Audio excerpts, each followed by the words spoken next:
कि पाकिस्तान आर्मी का initial entry test होता है। अगर आप किसी भी इंडक्शन के लिए ज्वाइन करना चाहते हैं पाकिस्तान आर्मी को, जैसे कि पीएमए लॉन्ग कोर्स के लिए या एएफएनएस के लिए या आप लेडी कैडेट कोर्स के लिए, या अगर आप ज्वाइन करना चाहते हैं एएम कैडेट कोर्स के लिए, या इसके अलावा lady cadet course, technical cadet course या सोल्जर्स के जो टेस्ट होते हैं, इन तमाम टेस्ट के लिए आपको ये वीडियो बहुत ही ज़्यादा वैल्यूएबल और कीमती फील होगी। इस वीडियो के एंड पे आपको ये पता लगेगा कि आप ये तमाम टेस्ट जो है, इनिशियल टेस्ट जो कि पाकिस्तान आर्मी का कंप्यूटराइज टेस्ट होता है, इसको आप कैसे क्लियर कर सकते हैं। सबसे पहले कंटेंट की बात कर लेते हैं। तो इसके जो है 3 पोर्शन होते हैं। जो इसका फर्स्ट पोर्शन होता है वो होता है वर्बल पोर्शन, यानी आप उसको इंटेलिजेंस पोर्शन भी कह सकते हैं। उसमें टेक्स्ट होता है, टेक्स्ट फॉर्म में होता है और उसके टोटल एमसीक्यूज होते हैं 96 और उसके लिए आपके पास टाइम होता है 35 मिनट। सबसे कम टाइम, सबसे ज्यादा एमसीक्यूज। उसके बाद नॉन वर्बल टेस्ट होता है जिसमें पिक्चर्स होती हैं, उसको आपने सॉल्व करना होता है। उसके टोटल 92 एमसीक्यूज होते हैं और 40 मिनट्स आपके पास होते हैं। तीसरे नंबर पर आता है एकेडमिक टेस्ट, जिसमें आपके स्टडी टॉपिक्स होते हैं, इंटेलिजेंस होती है, वर्बल एंड इसके अंदर आपके जो होते हैं study topics mean general knowledge वगैरह, इस्लामिक स्टडीज वगैरह होती हैं। और इसके जो टोटल एमसीक्यूज हैं वो होते हैं 50 और उसके लिए आपके पास टाइम होता है 40 मिनट्स। उसके बाद अगर हम बात कर लेते हैं कि वर्बल टेस्ट किस तरह का होता है, किस तरह के एमसीक्यूज आते हैं, तो कुछ इस तरह की आपके पास सवाल आते हैं कि नंबरिंग सीरीज है, इस सीरीज को आपने कंप्लीट करना है, कंप्लीट द गिवन सीरीज। अब आगे लिखा होता है 100, 2, 54, 25, 8 एंड डैश। इस खाली जगह को आपने फिल करना है। यहाँ पर आपने जरा जहन लड़ाना है। आपने यूं करना है, देखें एक के बाद आगे आ गया 100 के बाद है फिर 2, फिर 2 के बाद फिर 50। यहाँ पर आप एक चीज देखें, इस एक वर्ड के बाद अगला वर्ड आप स्किप कर दें। सपोज कर लें कि ये 100 नहीं है, आपने फोकस करना है एक वर्ड छोड़ के अगले पे। 1 के बाद क्या है 2, 2 के बाद क्या है 4, 4 के बाद क्या है 8, यानी हर वर्ड मल्टीप्लाई हो रहा है। एक को हमने 2 के साथ जो है वो यानी आप इसको कह लें कि एक को जो है हमने 2 के साथ मल्टीप्लाई किया, वो आ गया 2, फिर उस 2 को फिर आगे 2 के साथ मल्टीप्लाई किया, आ गया 4, 4 को आगे हमने फिर मल्टीप्लाई किया 2 के साथ, आगे आ गया 8। तो अब यहाँ पर जो है नेक्स्ट कौन सा वर्ड आएगा। अब हमने ये सीरीज देख ली, अब हम ये वाली 100 वाली सीरीज देखते हैं। 100, उसके बाद 50, 50 के बाद 25, यानी ये कम हो रहे हैं, ये डिवाइड हो रहा है 2 किससे। इसको हमने 1, 2, 4, 8 वाली लाइन को हमने मल्टीप्लाई किया 2 से, जबकि 100 के बाद 2 पे डिवाइड किया, जवाब आया 50, 50 को हमने 2 पे डिवाइड किया, आंसर आया 25, 25 को जब हम 2 पे डिवाइड करेंगे तो आंसर आएगा 12.516। ये हमारा ए आंसर बिल्कुल करेक्ट है। यहाँ पर आपने इसको इस तरह से सॉल्व करना है। नेक्स्ट हम क्वेश्चन कर लेते हैं, कंटिन्यू द गिवन सीरीज। अब गिवन सीरीज के अंदर जो है नेक्स्ट हमारे पास ये अब सीरीज एक दी है 25, 50, 100, 125। ये देखने में बहुत सिंपल सा लग रहा है, ऐसा लग रहा है कि ये हम इसके अंदर जो है वो इसको 25 को हम ऐड कर रहे हैं। अब जैसे देखें 25 है, 25 में हमने 25 ऐड किया तो बन गया 50। उस 50 में फिर जो है इसको हमने इस 50 में फिर 50 को ऐड कर दिया तो हमारे पास बन गया 100, यानी जो वर्ड हमारे पास है उसी को जो है हमने ऐड कर देना है। अब यहाँ पर हमें क्या समझ आ रहा है, 25 है, 25 के बाद नेक्स्ट हमारे पास आ गया 50। अब 50 है, यहाँ पर 50 के बाद आगे आ गया 100 और 100 के बाद आ गया 125। 125 के बाद हमारे पास कौन सा ऐसा वर्ड आएगा, यानी देखें आप, हम जो है इसके अंदर 25 में हमने 25 ऐड किया था तो 50 आ गया था, और 50 में हमने जो है वो अगेन 50 को ऐड किया है तो हमारे पास आ गया है 100। ठीक है, अब 100 और आगे 125 कोई समझ नहीं आ रही। अगर स्टार्ट में अगर आप जो है वो इस तरह से इसको सीरीज लेकर चलेंगे तो आपको समझ नहीं आएगी और आप रियली कंफ्यूज हो जाएंगे। यहाँ पर आपने ये सवाल जो है वो बहुत ट्रिकी किस्म का है। इसको आपने किस तरह से सॉल्व करना है, आपने ये देखना है कि 25 के अंदर जो है ये 25 है, आगे 100 है और 100 के बाद नेक्स्ट हमारे पास कौन सा वर्ड आएगा। यानी हमने इसके अंदर 75 ऐड किया है, 25 में हमने 75 ऐड किया है तो बन गया 100। ठीक है, अब 100 में हम आगे 75 ऐड करेंगे तो क्या बन जाएगा 175।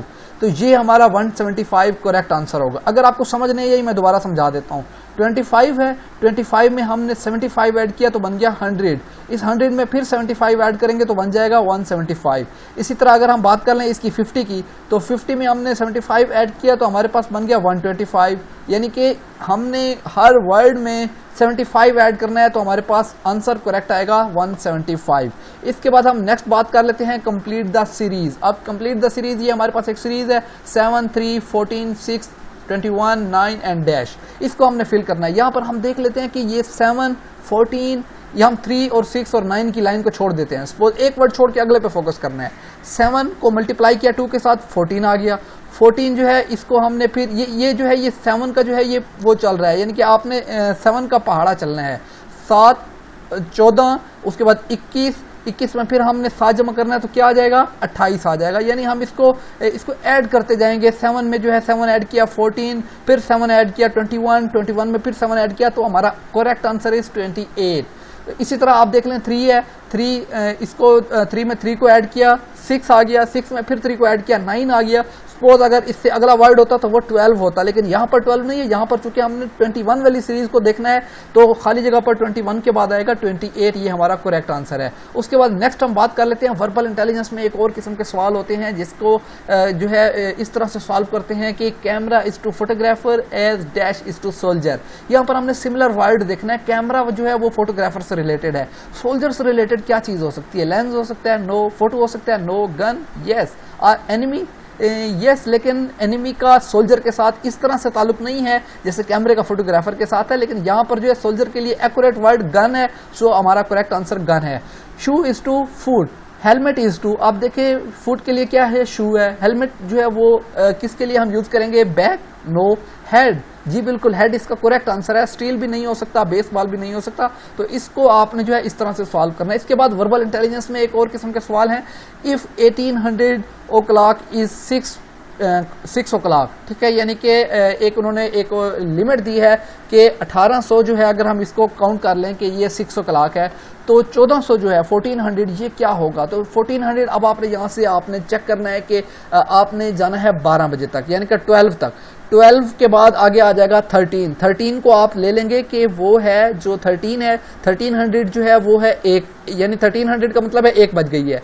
1400 का मतलब क्या है? 2 बज गई है, ठीक है। यहाँ पर 1400 का करेक्ट आंसर होगा 2। इसी तरह आप जो है वो इसको चेक कर सकते हैं। 1500 का मतलब क्या है? 3 बज गई है। और 1600 का मतलब क्या है? 1400 का था कि यहाँ पर 2 बज गई है, और 1500 का मतलब था 3 बज गई है, और 1600 का मतलब था कि 4 बज गई है, और 5 का जो है वो हमारे पास आ जाएगा। Sorry, it's really confusing. आप यहाँ पर दोबारा देखें कि 1800 जो है वो है 6 o'clock, तो 1400 हमारे पास क्या होगा? डेफिनेटली 2 o'clock, तो इसका करेक्ट आंसर जो है वो है 2। इसके बाद हम नेक्स्ट सवाल की बात कर लेते हैं जो कि है फाइंड द मिसिंग लेटर्स। अब मिसिंग लेटर्स यहाँ पर आपने इसको देखना है, ये MIC। आपके माइंड में क्या आता है कि ये मिसिंग लेटर क्या हो सकता है? देखिए यहाँ पर आपने अपना जहन चलाना है, तो यहाँ पर इसका करेक्ट आंसर होगा म्यूजिक, MUSIC। यहाँ पर आपने US और जो है इसको इस तरह से फिल करना है। अब इसके बाद नेक्स्ट हमारे पास है YLLW। यहाँ पर डेफिनेटली हमारे माइंड में आ जाता है yellow. Correct answer is yellow, इसको येलो से आपने फिल कर लेना है। MBL, यहाँ पर हमारा करेक्ट आंसर जो होगा वो होगा मोबाइल, MOBILE, मोबाइल। तो इस तरह के कुछ क्वेश्चंस होते हैं जिनको आपने जो है वो सॉल्व करना होता है इंटेलिजेंस टेस्ट में, जो कि पाकिस्तान आर्मी का जो इंटेलिजेंस टेस्ट होता है। उसके बाद वर्बल में हमारे पास एक और आते हैं अल्फाबेट कोडिंग। ये सबसे इंपॉर्टेंट सवाल है। If Nasir is coded as PCUKT and Khan is coded as MJCP, then Rangeen is coded as. अब यहाँ पर आपको नीचे ऑप्शंस दिए गए होंगे, आपने इसको सिलेक्ट करना है। आपका यहाँ पर जहन काम नहीं करेगा, तो आपने क्या करना है? यहाँ पर ट्रिक्स हैं, वो ये हैं कि आप देखें Nasir is coded as PCUKT। आप एक चीज को जहन में रखें कि N को वो कह रहे हैं P, A को उन्होंने कोड दिया है C, S को कोड दिया है U, I को कोड दिया है K एंड R को कोड दिया है T। तो सवाल ये है कि ये इन्होंने कोड कैसे दिए हैं। मैं आपको यहाँ पर ट्रिक बताता हूँ। ट्रिक ये है कि N से अगला वर्ड छोड़ के उससे अगला वर्ड जो है वो कोड होता है। सपोज कर लें अगर वर्ड है A, अब ये देखिए A है, A का कोड क्या होगा? A से अगला B छोड़ के उससे अगला जो C है वो इसका कोड होगा। इसी तरह N है, N से अगला क्या वर्ड आएगा? N से अगला है O छोड़ के नेक्स्ट वर्ड जो है वो P इसका कोड है। और इसी तरह S का कोड क्या है? U, यानी कि R के बाद अगले S के बाद आगे R छोड़ के हमने U इसका कोड रखा है। I का कोड आ गया K, R का कोड आ गया RST, यानी R के बाद हमने S छोड़ के T उसका कोड रखा है। यानी कोई अल्फाबेट है उससे अगला वर्ड छोड़ के नेक्स्ट वर्ड हमने उसका कोड रखना है। तो इस तरह से अब खान का उन्होंने कोड दिया हुआ है K की उन्होंने कोड दिया है M, ठीक है। इसी तरह H का कोड है J, A का कोड है C, N का कोड है P। आपको ये स्टार्ट में समझ नहीं आएगी। आप एक काम करें, अपने पास एक साफ पेज पे ABCD लिख लें, स्मॉल ABCD भी फुल और कैपिटल ABCD भी फुल। आप वो लिख के अपने पास रखें, उसको आपने फॉलो करना है, उससे आपने जो है देखना है कि किसका क्या कोड है। अब इसी तरह रंगन का कोड आप देखेंगे तो यहाँ पर आपको बहुत से कोड ऐसे ही मिल जाएंगे। आप जैसे A है, A का कोड देखिए आपको यहाँ पर मिल जाएगा। A का कोड यहाँ पर C था तो ऑलरेडी C आपको मिल गया। N का कोड भी आपको मिल जाएगा, ये N का कोड उन्होंने P दिया था तो P मिल गया आपको। I का कोड मिल जाएगा, I का कोड ये देखिए यहाँ पर जो है K है, I का कोड भी आपको मिल गया, N भी मिल गया। तो जैसे G का कोड आपके पास नहीं है तो आपने G का कोड जो है वो अपने पास आप जो है अपने ज़हन से देखेंगे, G से अगला वर्ड कौन सा है उसको छोड़ के उससे अगला वर्ड जो है वो G का कोड होगा। तो इस तरह से आप इस सवाल को फिल कर सकते हैं। ये इंटेलिजेंस का अल्फाबेट कोडिंग वाला क्वेश्चन था। अब हम बात करते हैं नॉन वर्बल इंटेलिजेंस की। नॉन वर्बल इंटेलिजेंस में कुछ इस तरह के सवाल होंगे, आपके सामने डब्बे बने होंगे। अब आपने जो है इसको करेक्ट आंसर इसका सेलेक्ट करना है, A है या B है या C है या D है। यहाँ से आप इसको कैसे करेक्ट करेंगे, आप देखें इस डब्बे पे आपने गौर करना है। यहाँ पर जो है सिर्फ हम इस कॉर्नर की बात कर लेते हैं। तो ये जो कॉर्नर है इसके अंदर देखें एक ब्लैक सर्कल है जो कि कोई डार्क नहीं है, ना out of the circle dark है ना इनसाइड द सर्कल डार्क है। इन्होंने क्या किया है, उस सर्कल को जो है लाइट रखा है और उसका आउटसाइड बाउंड्री जो है उसको डार्क कर दिया है। अब हम ये इन्होंने कहा है कि अगर ये इस फिगर को हम देखें तो इस फिगर का जो है वो कंक्लूजन ये निकलता है। अब उन्होंने हमें ये फिगर दी है, इस फिगर का कंक्लूजन क्या निकलेगा। तो यहाँ पर आपने देखना है कि ये एक हमारे पास ये एक पोर्शन है इसका, इस पोर्शन में दरमियान में जो है वो ट्राइंगल है। अब ट्राइंगल की आउटसाइड बाउंड्री को जो है वो ब्लैक कर देंगे, बीच में जो है व्हाइट रहेगी। जैसे यहाँ पर देखिए सर्कल की आउटसाइड बाउंड्री ब्लैक कर दी है तो करेक्ट आंसर हमारा होगा A, क्योंकि A देखें बिल्कुल वही शेप है, अंदर से इसको जो है वो लाइट रहने दिया है और आउटसाइड बाउंड्री इसकी डार्क कर दी है। तो करेक्ट आंसर होगा इसका A। इस तरह से आपने जहन लड़ाना है। उसके बाद नेक्स्ट इसके पास आपके पास ऐसा कुछ क्वेश्चन आ सकता है, there is a definite relationship between figure 1 and 2, establish a similar relationship between figure 3 and 4। अब जो है 1 और 2 में एक रिलेशनशिप है, उसके बाद आपने इन दोनों के रिलेशनशिप को देख के आपने 3 और 4 का रिलेशनशिप जो है वो नीचे से फाइंड करना है कि ABCD में से कौन सा रिलेशनशिप 3 के साथ बन सकता है। अब यहाँ पर जो है आप देखें एक, अगर हम फिगर 1 की बात करते हैं, फिगर 1 में देखें दोनों जो है ट्रायंगल्स हैं, इन दोनों की जो नोक वाला एरिया है वो एक दूसरे की तरफ मिला हुआ है। इन्होंने क्या किया है, इन्होंने इस दोनों ट्रायंगल्स को उल्टा कर दिया है, नोक जो है वो ऊपर नीचे कर दी है और ये वाली बाउंड्री जो है ये मिला दी है। तो देखिए आपको यहाँ पर समझ आ रही है कि इसको उल्टा कर दिया गया है। अब फिगर 3 को आप देखें, फिगर 3 में क्या है कि हाफ सर्कल है, दोनों उल्टे हैं। अब इन दोनों को अगर हम शेप चेंज कर दें तो क्या बन जाएगा, फुल सर्कल बन जाएगा। फुल सर्कल ये हमारे पास A आंसर करेक्ट इसका आंसर है। ये थोड़े ट्रिकी सवाल होते हैं, इसको जो है सॉल्व करने का एक खास तरीका होता है। तो यहाँ से आपको उम्मीद है आपको समझ आ गई होगी कि इस तरह के नॉन वर्बल क्वेश्चंस को आपने कैसे सॉल्व करना है। इसके बाद अगर हम बात कर लेते हैं एकेडमिक पोर्शन की, एकेडमिक पोर्शन में जनरल नॉलेज के क्वेश्चंस होते हैं, जिसके अंदर मिसाल के तौर पर कायद-ए-आज़म 14 पॉइंट कब उन्होंने पेश किए, सन ऑफ हजरत आदम जो है, इसके बाद MAO हाई स्कूल अलीगढ़ जो है वो उसको जो है कॉलेज का स्टेटस कब दिया गया। तो इस तरह के कुछ ऐसे सवाल, चीफ जस्टिस ऑफ पाकिस्तान जो है वो कौन है, तो ऐसे सवाल जो है आप इजीली अवेल कर सकते हैं। यहाँ पर यह है रिसेंट जो है चीफ जस्टिस ऑफ पाकिस्तान की बात होगी, लेकिन अभी ये रिसेंट नहीं है, ये तो पहले गुजर चुके हैं काफ़ी। तो इस तरह के कुछ ऐसे क्वेश्चंस आते हैं जो कि एकेडमिक पोर्शन में होते हैं और इस्लामिक स्टडीज़ के होते हैं। बदर क्या है और हज़रत हाजरा जो थी वो किसकी मदर थी, और जो है वो जब प्रेसिडेंट नहीं होता तो मुल्क कौन चलाता है, कुछ इस तरह के सवाल भी आते हैं। ये इंटेलिजेंस टेस्ट और वर्बल टेस्ट और नॉन वर्बल टेस्ट आपको जो है मैंने टिप्स एंड ट्रिक्स बताए। इसके बाद हम इंपॉर्टेंट सवाल जो है वो आज का ये है कि कुछ ऐसी बातें हैं जिनकी बगैर हम टेस्ट क्लियर नहीं कर सकते। उसमें सबसे पहली चीज़ है कि आपने ऑल क्वेश्चन अटेम्प्ट करने हैं जितना आप कर सकते हैं।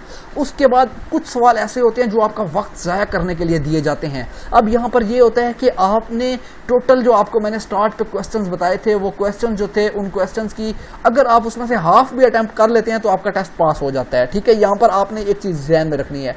अब कुछ ऐसे सवाल होते हैं जो आपका वक्त ज़ाया करने के लिए दिए जाते हैं, यानी कुछ ऐसे इतने कॉम्प्लिकेटेड सवाल होते हैं जिन पे आपके 10-10 मिनट ज़ाया हो जाते हैं। तो आपने ऐसा हरगिज़ नहीं करना, स्किप बटन दिया होता है उसको स्किप करके आप आगे चले जाएं। ऐसे ऐसे सवाल होते हैं इजी जो 1-1 सेकंड में 2-2 सेकंड में हल हो जाते हैं। सबसे पहले आप उनको हल करें, जो मुश्किल सवाल हैं उनको छोड़ दें, स्किप कर दें। एंड पे अगर आपके पास टाइम बचता है तो आप उनके पास वापस आ सकते हैं, उनको दोबारा प्रीवियस करके आप अपने उसी क्वेश्चन को देख सकते हैं।